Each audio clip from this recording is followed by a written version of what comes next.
नमस्कार, आदाब, सत श्री अकाल और सलाम। मैं आचार्य पंकित गोयल आज फिर से इस बारे में बात करूंगा कि किस तरीके से एक और वास्तु की भ्रांति या मिथ या मिथक आपकी जिंदगी में यूं ही टेंशन क्रिएट करता है, जबकि उसका रियल में वास्तव में कोई भी अस्तित्व है ही नहीं। तो सबसे पहला मिथ है स्टेयर्स के बारे में कि स्टेयर्स ऑड होनी चाहिए या इवन होनी चाहिए। बहुत सारे लोगों को मैंने ये कहते हुए पाया कि स्टेयर्स हमेशा ऑड होनी चाहिए या ऑड संख्या में होनी चाहिए। ये बात कहां से आई, क्यों आई और इसका क्या रेलेवेंस है? ज्यादातर लोग सिर्फ इसी बात पर फोकस करते हैं कि जो वास्तुशास्त्र है उसमें शुभ या अशुभ है, तो जी ऑड बना लीजिए ये शुभ होगा या इवन बना लीजिए ये शुभ होगा। ये लोग अक्सर यूं ही बात करते रहते हैं, जबकि संख्या, स्टेयर्स की संख्या से कोई एक्चुअल रेलेवेंस है ही नहीं। संख्या हमेशा तय करी जाती थी उसकी हाइट कितनी देनी है इसके हिसाब से।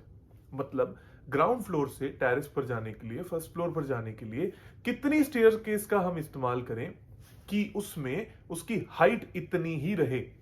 मकान मालिक के हाथ के हिसाब से या उसके शरीर के हिसाब से हमेशा यह तय किया जाता था कि उसको हाइट कितनी देनी है, और उसी हिसाब से हम स्टेप्स के काउंट और स्टेप्स की हाइट का डिजाइन करते थे। पर आज के वक्त में ऐसा कुछ करना जरूरी नहीं है, और ना ही इन सब चीजों से आपकी जिंदगी पर असर पड़ता है। असर इस बात से जरूर पड़ता है कि आपके घर में स्टेयरकेस कौन सी दिशा में है। अगर वो गलत दिशा में है तो सबसे बड़ी दिक्कत हो सकती है। तो चलिए मैं बात करता हूं दूसरी भ्रांति के बारे में, स्टेयरकेस के बारे में ही, कि स्टेयरकेस हमेशा क्लॉकवाइज होनी चाहिए, एंटी क्लॉकवाइज नहीं होनी चाहिए। क्लॉकवाइज स्टेयर्स ज्यादा अच्छी होती हैं, ये बात सत्य है, बिल्कुल सही है। पर एंटी क्लॉकवाइज स्टेयर्स क्या कोई प्रॉब्लम क्रिएट करती हैं? ऐसा बिल्कुल नहीं है।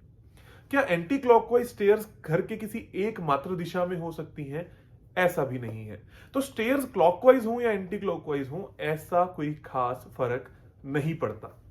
तो चलिए मैं बात करता हूं स्टेयर केस के बारे में पहले तीसरे मिथक की। वो मिथक क्या है या वो मिथ क्या है कि आपकी स्टेयर केस भारी होती है इसलिए हमेशा साउथ वेस्ट कॉर्नर में होनी चाहिए, जबकि ऐसा बिल्कुल भी नहीं है। आपकी स्टेयर केस साउथ वेस्ट में हो सकती है, लेकिन होनी ही चाहिए ये बात बिल्कुल सही नहीं है।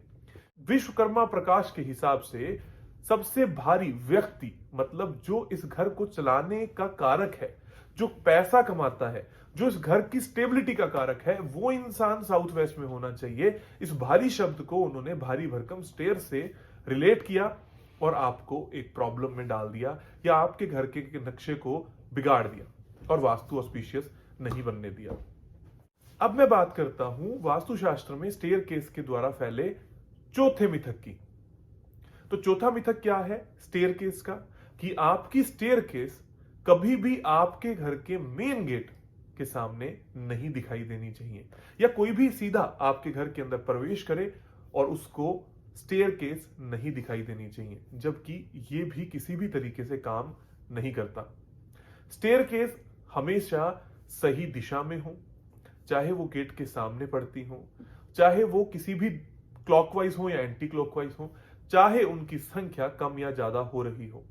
आपको हमेशा इस बात का ध्यान रखना जरूरी है कि दिशा स्टेयरकेस की सही हो, मतलब वो सही दिशा में सही तरीके से बनाई गई हो और उसका उपाय सही तरीके से किया गया हो।